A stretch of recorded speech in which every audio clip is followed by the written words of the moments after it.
then real feeling of renunciation to the attachment of the body will come.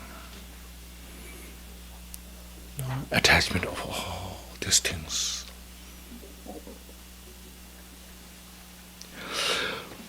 When his corpse is brought to the cemetery and thrown there, when it's eaten by maggots, so different, maggots, dogs, jackal, other wild beasts, and so forth, means rotten under the ground, and all like this. Then after that, when the bones are scattered here and there after some months, when you see these things, recollect as before by contemplating that I am also of the same nature and so forth. I'm that reality nature. I'm not beyond this. One day my bones will be scattered. What's the essence there? Practice the impermanence of death by hearing that others have died. Then you see, recollect, somebody died in the past. I'm also the same nature. So when you hear that someone is dead or that there is a corpse, recollect the impermanence of death as before by contemplating that I'm also of the same nature and so forth. Nowadays, because the media brings a lot of news, you see.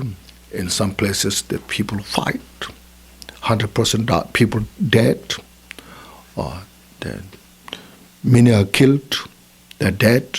You see, I'm also same nature. Maybe I'm not killed, but I will die. So at that time, what helps? The Dharma. No?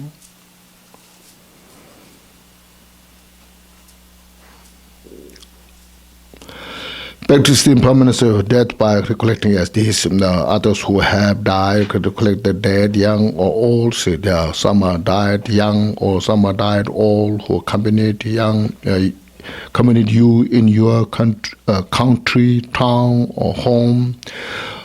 Recollect this as before by contemplating that before too long I will also be of the same nature and so forth.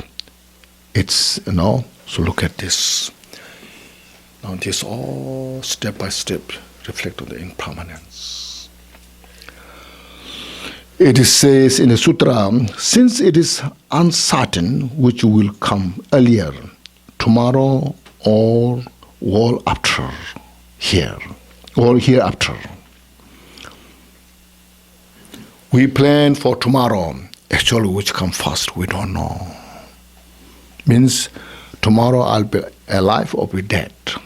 When I'm dead, if I'm dead, it's next life, hereafter. No, so we don't know which come first, which will come first.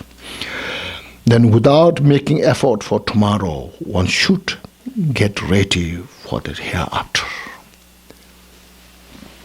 The reason because here's, today, like say, we work so hard in the office.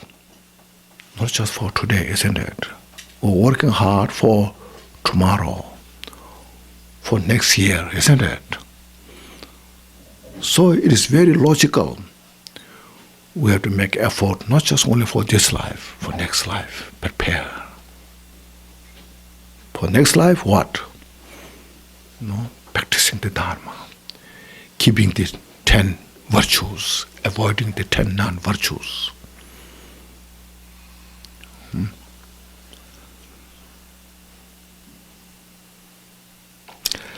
Now, what kind of beneficial effects is here? The last one. Beneficial effects of meditation. Awareness of impermanence of all composite phenomena. When you have that, now you're aware impermanence of all phenomena outside, inner sentient beings, other people, and yourself. You see this very vividly, precisely. Then leads one to release attachment to this life, you see. This is the way how to release attachment. You cannot force, you have to get rid of the attachment to this life. The people will say, are you crazy? No. You are stupid, they will say. But if you study these, step by step, contemplate, investigate carefully, then you'll see why.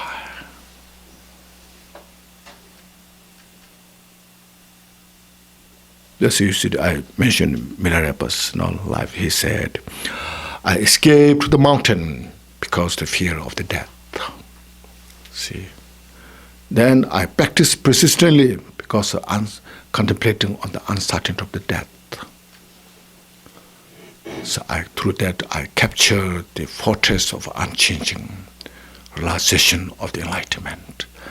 Now I'm free from the fear of the death.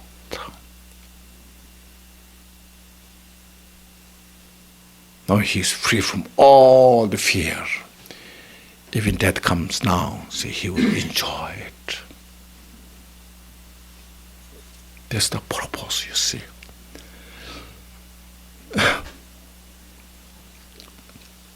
That's the practice of the impermanence.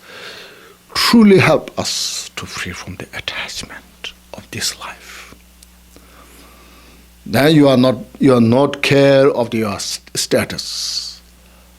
You don't care about your how famous or not famous you are. And you do all the good things. You do it without expectation, without attachment. See? Further, it nourishes faith. Then you see, means as we have done faith, the faith of trust, the faith of the longing, the clear, then you have a strong faith in the causality to do things right and don't make mistake. And you have strong faith to achieve enlightenment.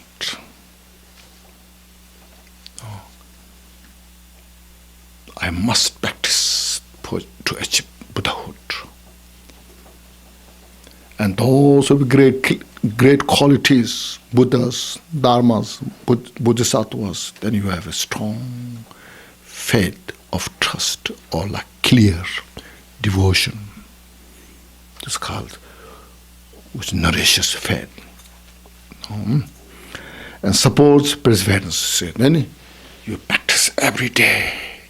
Also in prayer we have, see, I perform my body, speech, mind, virtuous deed until I achieve enlightenment, and until death, and until from this time tomorrow.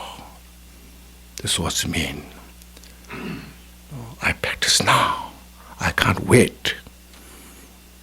Because it's mentioned, which will come first, tomorrow or next life? I don't know. So right now, I have a breath, I have a life, precious human life. I must practice Dharma now. This is the time to do this. When I have precious human life, when I'm interested, when I know the Dharma, that's the time to practice Dharma. When I don't have precious human life, how can I practice? If I'm not interested, Dharma, how I can practice Dharma? When I have no time, how I can practice Dharma? Say, ask those questions yourself, and then practice. And then enjoy your life. See, you appreciate, rejoice. It's called perseverance, means joyfully make effort.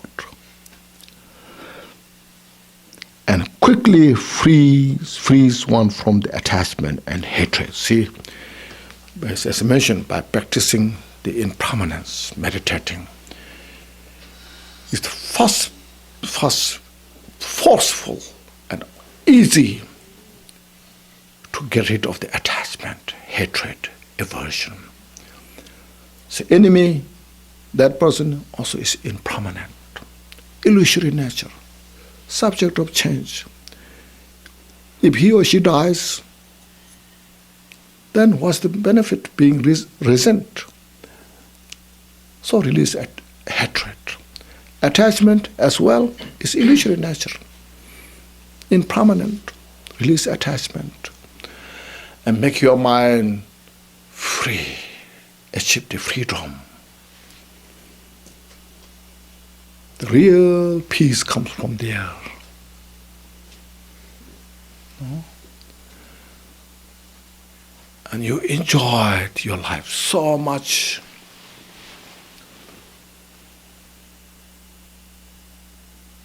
See, it becomes a cause for the realization of equal nature of all. Then you can see all are same nature of impermanence. As I mentioned, educated, uneducated, powerful, no power, rich or poor. We all are in same category. Everyone is in the nature of this impermanence. That very nature of impermanence is emptiness. So you realize equalness of all phenomena. See, that's what is teaching is so powerful.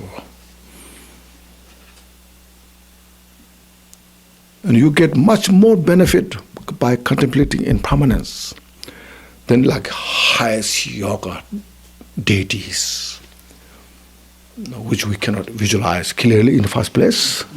Can you visualize? I doubt, There's a lot of attributes, and to bring all this picture in your mind is very difficult, In the first place, it's difficult.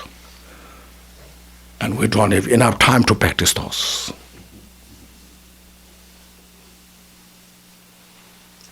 No doubt those are such a magnificent practice.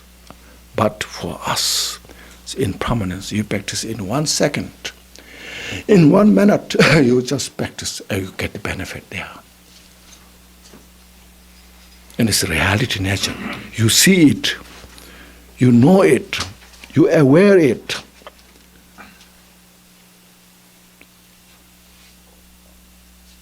That's what Buddhism is about. Buddhism is to release the cause of suffering.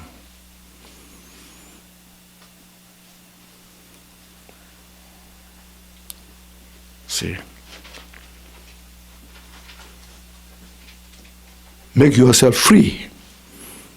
How impermanence practice. So usually I admire this practice. Gambupa, the first teacher who put together, and all later great teachers, their wisdoms coming from this book, you see.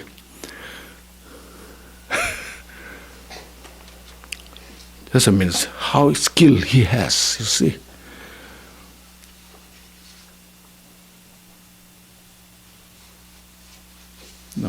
Buddha came into human life and met this. Such a precious teaching.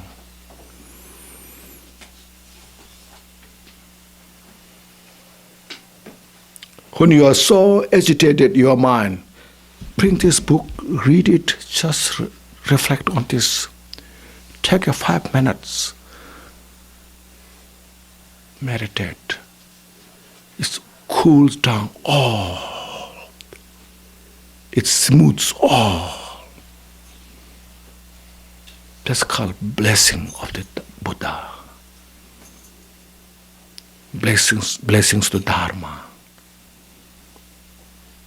That's the practice we need in the world nowadays.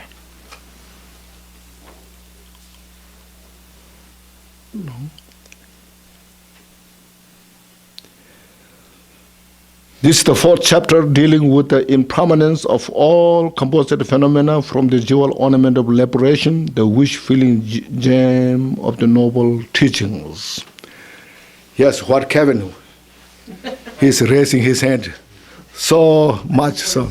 Saying that, talk talking about skillfulness, on page 23, the last chapter of the last paragraph of the synopsis, that to me has been, for me, one of the greatest things that I have ever read in a Dharma book, and I've read a lot of Dharma books.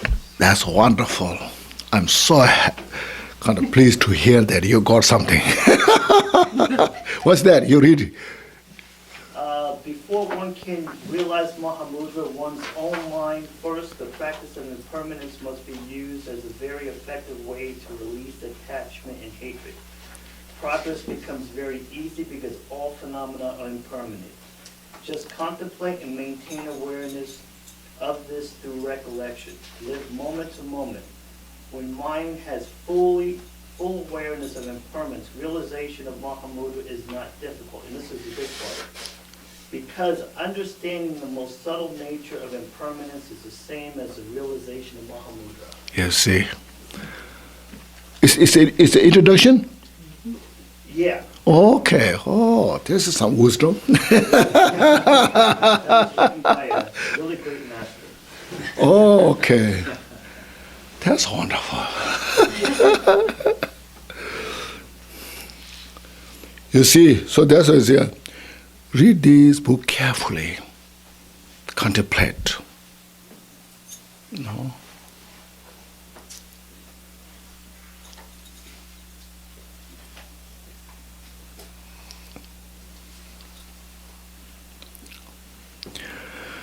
Yes, any other questions or comments?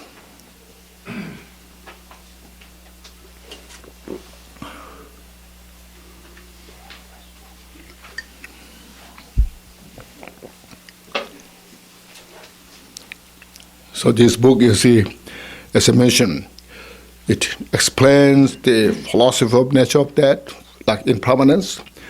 At the same time, it gives you opportunity how to contemplate, meditate on this step by step, like two wings, flying the bird, like this.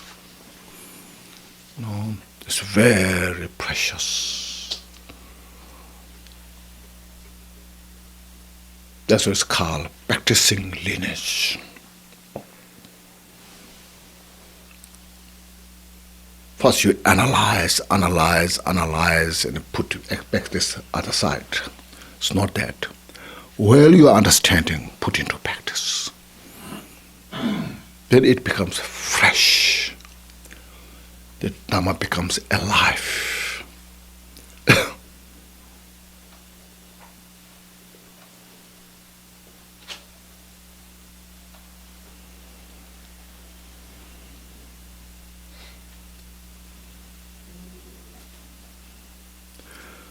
So everyone understood this impermanence?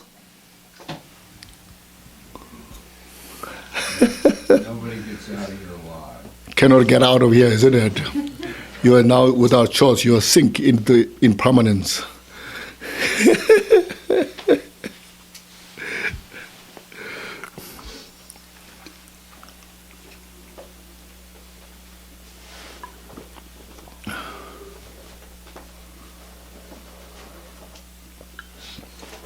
I read recently that even if you don't practice non-attachment, you do practice non-attachment because nothing lasts.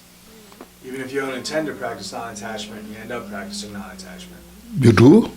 Lama said that. Who said? I think it was Sogyo Rinpoche. If you don't practice non-attachment, but practice your non-attachment. Even if you don't practice non-attachment, but you still, end up practicing non-attachment. Why? How? Because everything changes and disappears and. I doubt. I'll take your word over this. You see, you just look carefully yourself. Okay. If you don't contemplate on the non-attachment or impermanence, how much you are practicing non-attachment? Because you are within in the impermanence. You are not out of the impermanence. Are you really practicing non-attachment within that? I doubt. Many. I may have got the meaning wrong. I'll have to go over it again. Yes, you have to carefully check that, Okay.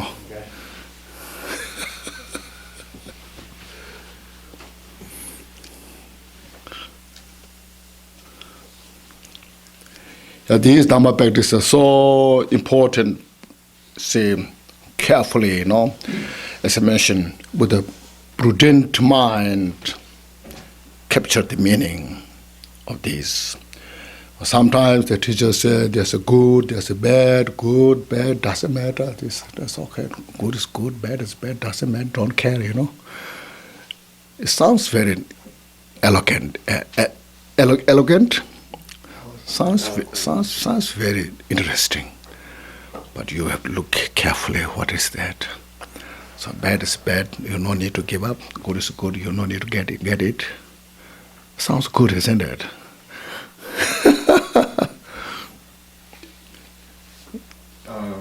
I know we're going to get into samsara, but the question I have is impermanence a part of samsara? Not part of samsara. It's a part of the composite phenomena. Okay. Yes. There are enlightened beings who are not in the samsara. They also passes. Okay. Yes. So time still goes by. Yes. That's Still works. That's right. So don't say or don't think impermanence is a part of samsara. No, of course, samsara is in the state of impermanence, but also those which are composite, even those are not in the samsara, is also impermanent.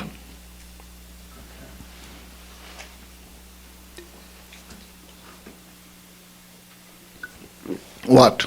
Could you say something more about that last line in your introduction? Which one? Realizing the most subtle nature of impermanence is the same as the realization of Muhammad. That's right. This is what he has said. Here it said, it becomes a cause for the realization of equal nature of all phenomena. That's same as the Mahamudra. Yeah, that's like so pithy. Yes, it's a Sobabara, so it's called. It is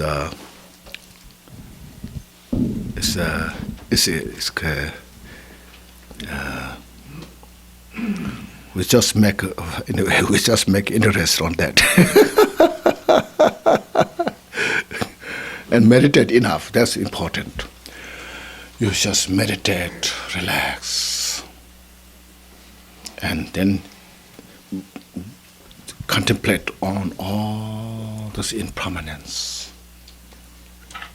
Now then reflect repeatedly. Just our mind, which is so kind of habituated, grasping reality,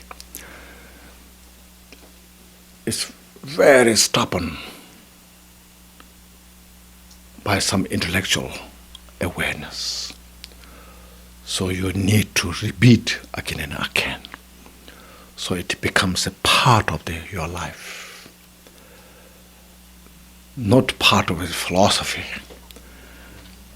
So this Dharma practice has to be part of your life. Then you can see. Then in the contemplated impermanence, you see there's great joy,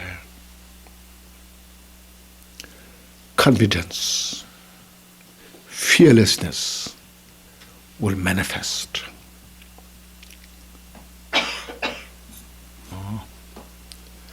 Because when you look at the distance about impermanence, all this, well, we're having all the attachment, it's a scary. It's a little scary when you look at this. Oh, no, I don't like to think about these things. But then you get used to it, contemplate it. And then when you cross that boundary and you see the reality nature, oh, this precisely. Then, because your wisdom understood the nature of that, dispelled the delusion. Because the wisdom you got, then your attachment, aversions are released. And when that's released, when you live with that, then there's a great joy, peace. because you are staying in the unfabricated nature. For example, when Milarepa broke his ball, by seeing that nature in prominence, it enhanced his meditation so powerfully, and he appreciated. He found such a fascinating.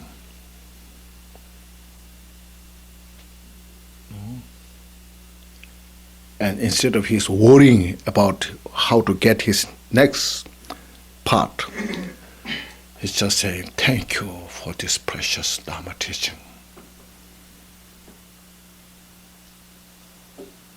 No?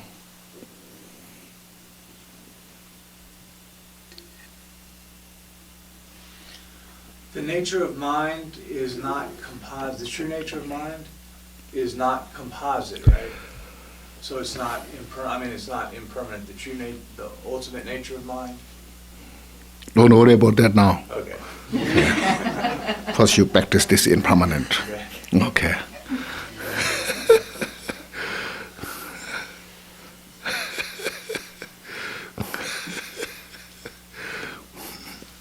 First delete all the obscurations, Okay.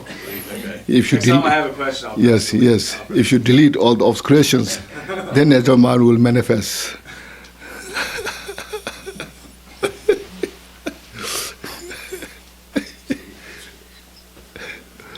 Make sense? Yes. Yeah, good. Delete obscurations. Yes. See, the adventitious defilement, Yeah.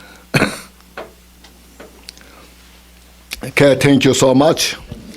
And I'm so happy that you could come, and so please rejoice and feel fortunate and then inspire. And also, as we have discussed this, and if anybody say, if you say they cannot pay, they don't have money, so don't worry. Anybody who can come, just come here. And if you make donations, it's good for the center. If you cannot make donation, that's okay if you don't have. So Dharma should be available to all the people, Thank you, Khenchen. Yes. So then we'll say the dedication, some dedication prayers. Page 32. Glorious, holy, venerable, precious, kind, rooted lineage lamas, divine assemblages of yidams, assemblages of Buddhas, Bodhisattvas, yogins, yoginis, and daginis, dwell in the 10 direction. Please hear my prayer. May the virtues collected in the 3 times by myself and all sentient beings in samsara and nirvana, and an innate root of virtue, not result in 8 worldly concerns, the 4 causes of samsara or rebirth as a Sharavaka or Partika Buddha. May all mother sentient beings, especially those enemies who hate me in mind, obstructors who harm, misleading maras, and the hordes of demons, experience happiness, be separated from suffering, and sublly attain unsurpassed, perfect, complete, and precious Buddhahood. By the power of this vast root of virtue, may I benefit all beings through my body, speech, and mind. May the afflictions of desire, hatred, ignorance, arrogance, and jealousy not arise in my mind. May attachment to fame, reputation, wealth, honor, and concern for this life not arise for it. May my mind stream be moistened by loving kindness and compassion and bodhicitta. And through that may I become a spiritual master with good qualities equal to the infinite of space. May I gain the supreme attainment of Mahamudra in this very life. May the torment of suffering not arise even at the time of my death.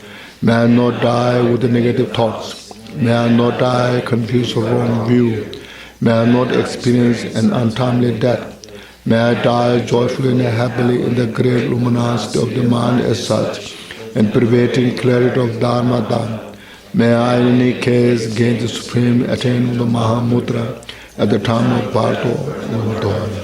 And next, by the virtues collected in the 3 times by myself and all beings in samsara and nirvana, and by the innate root of virtue, may I and all sentient beings quickly attain unsurpassed, perfect, complete, precious enlightenment.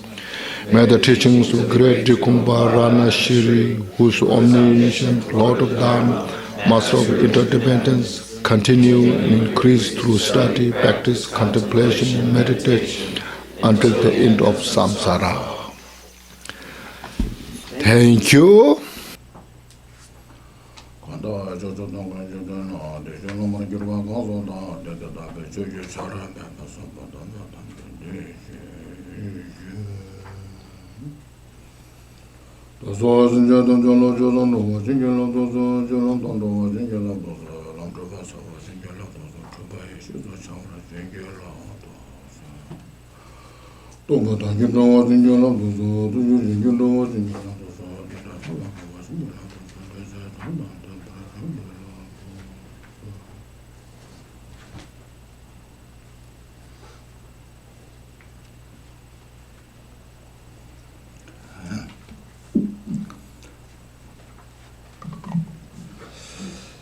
Now we are studying the book called The Jewel Ornament of Liberation. It has basic 6 topics: the Buddha nature, precious human life, and the spiritual master, and his instruction method, and result and activities. So now we are in the section of the instruction by the spiritual master. That there are 4, as yesterday we went through, there are 4 basic instructions. The reason because we have the Buddha nature, which is the primary cause,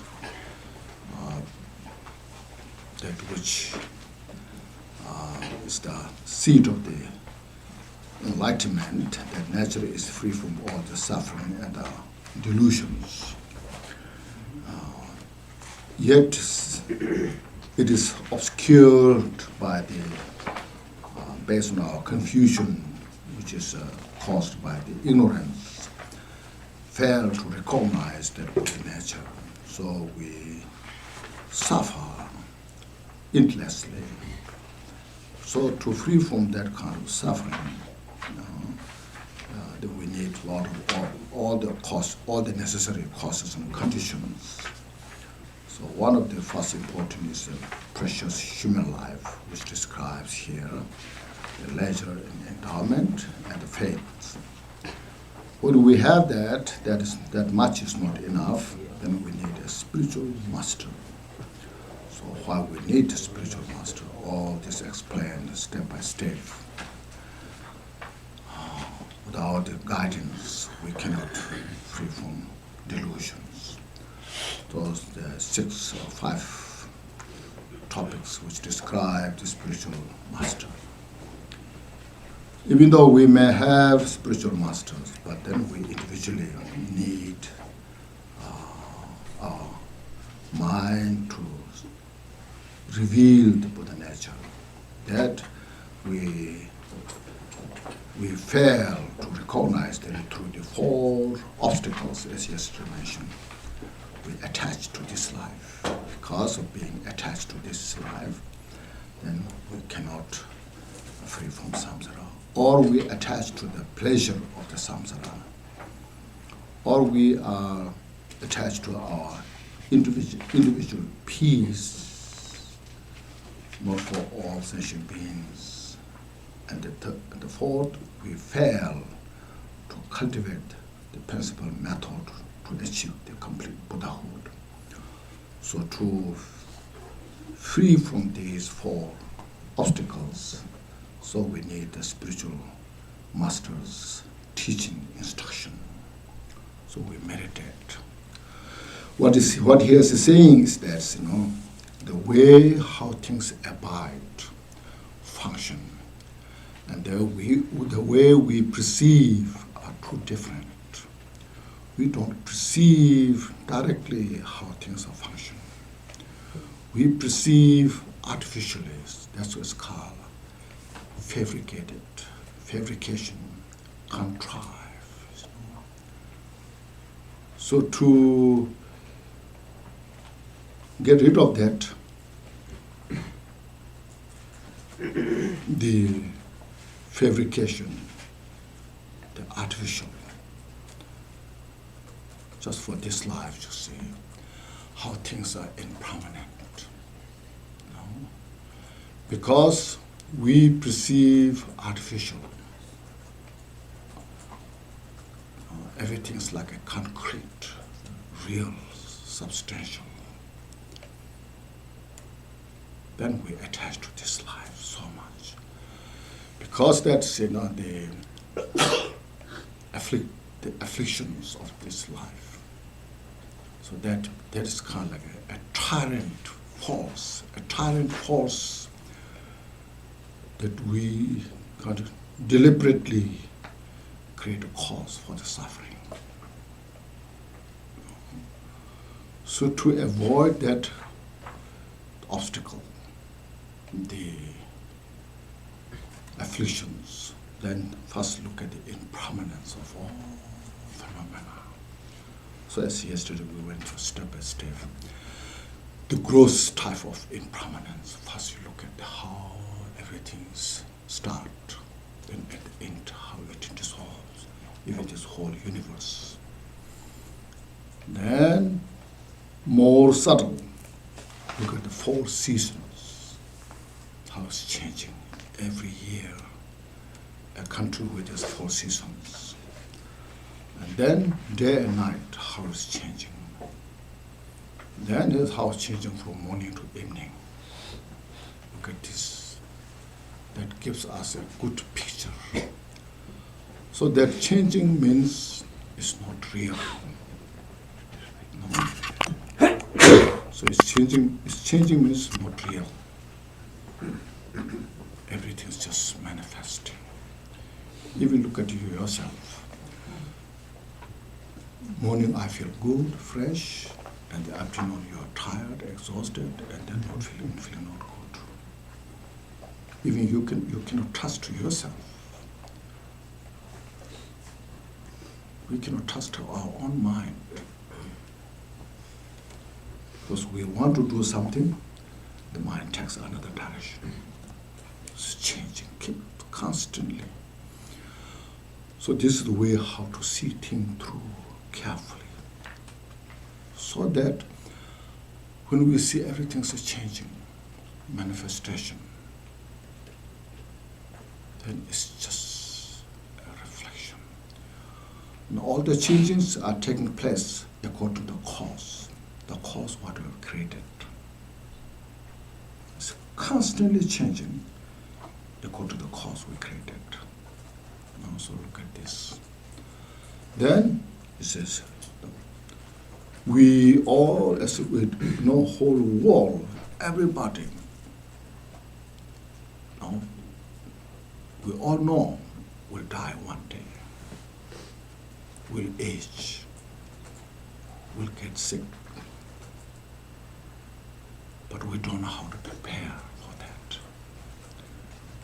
We kind of built up artificial,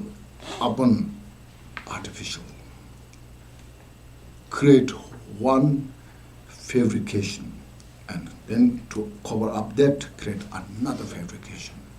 It's like onions, one after another, without seeing the reality nature, without perceiving how things are functioning, and we don't know how to prepare that. So he is so carefully. So he's trying to explaining us the human value what we have.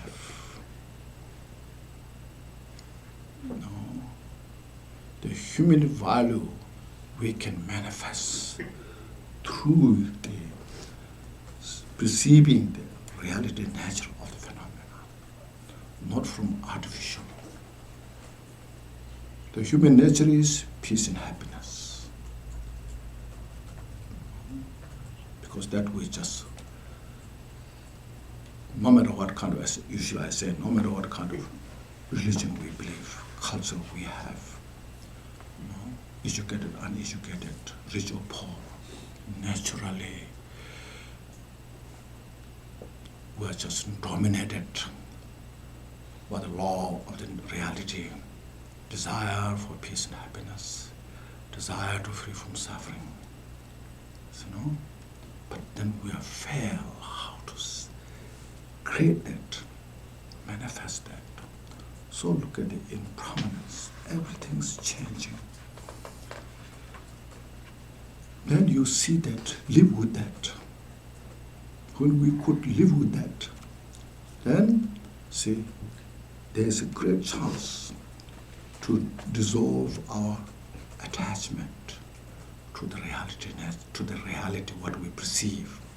I mean saying this reality, what it means, what we perceive as everything is real, substantial. We perceive as everything's like permanent, substantial, concrete.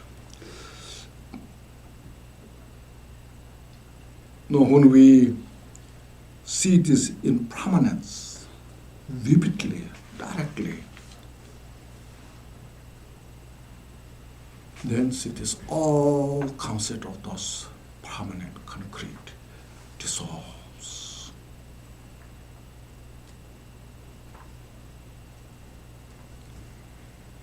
Like a person, say, who tells lies constantly,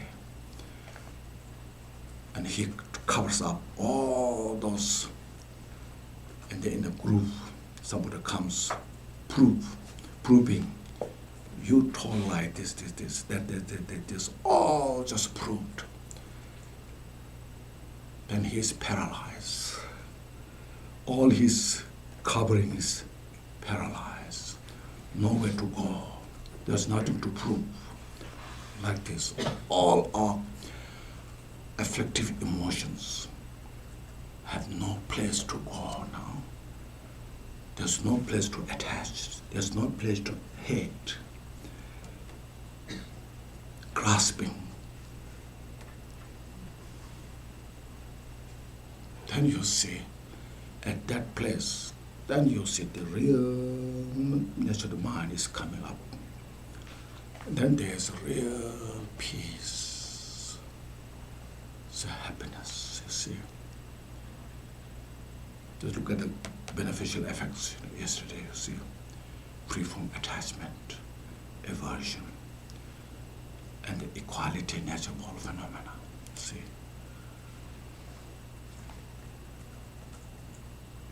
So we have to get that kind of sense.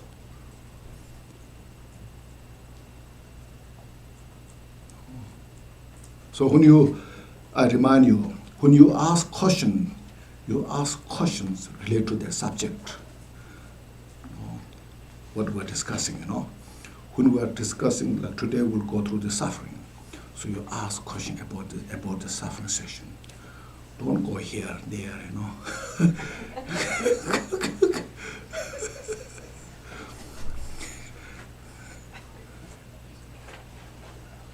It's become more consistent,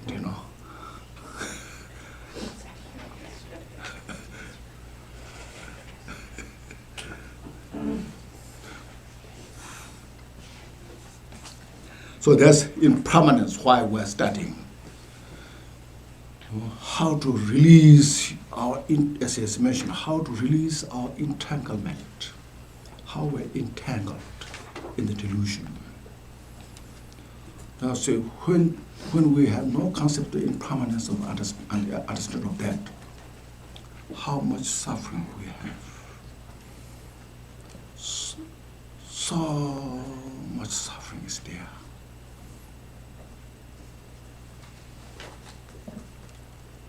No matter what kind of high practice we do,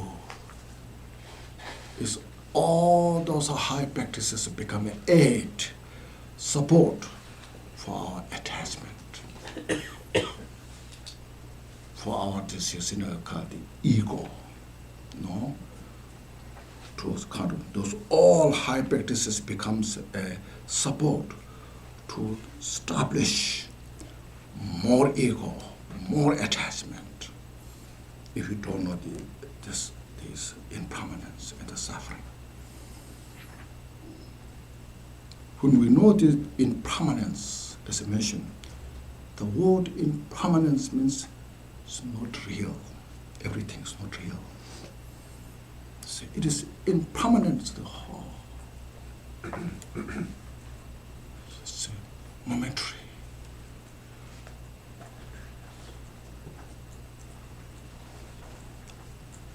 Transitory nature. And there's chance to release all this, grasping. And we start Dharma practice from there. That's where the book how start is spiritual master's instruction. And so, as yesterday we went step by step, so precisely, Then you see, when you do things, you will do things very honestly, sincerely. Since we know how to sincere to ourselves, we know how to sincere to others.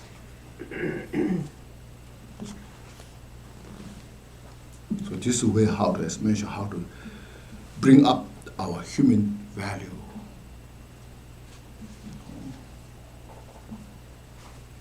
Because we have all the potential to manifest. So impermanence. So just to remind ourselves, impermanence is very important at the beginning, at the middle, at the end. It's very important at the beginning to start our Dharma practice. It is very important to infuse, to inspire meditation practice every day. It is very important at the end for the completion. It's not just a preliminary.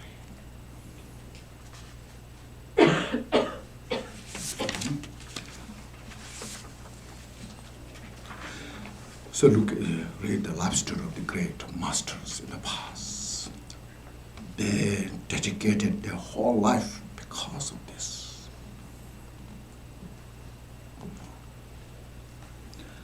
Now today, it is chapter 5, the suffering of samsara. Yeah.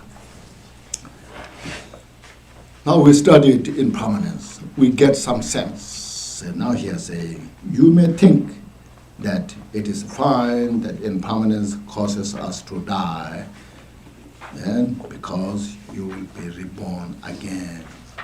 So I will be reborn again, so what's the matter? It's okay. Impermanence, I can accept it's true. I know. One day I'll die, but I will reborn. So what's the problem?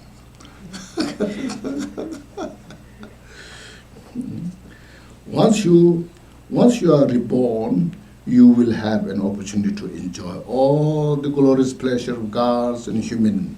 Say again, next life, again I will come back as a rich man.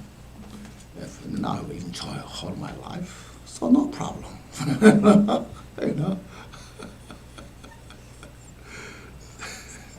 And I'll be a monk.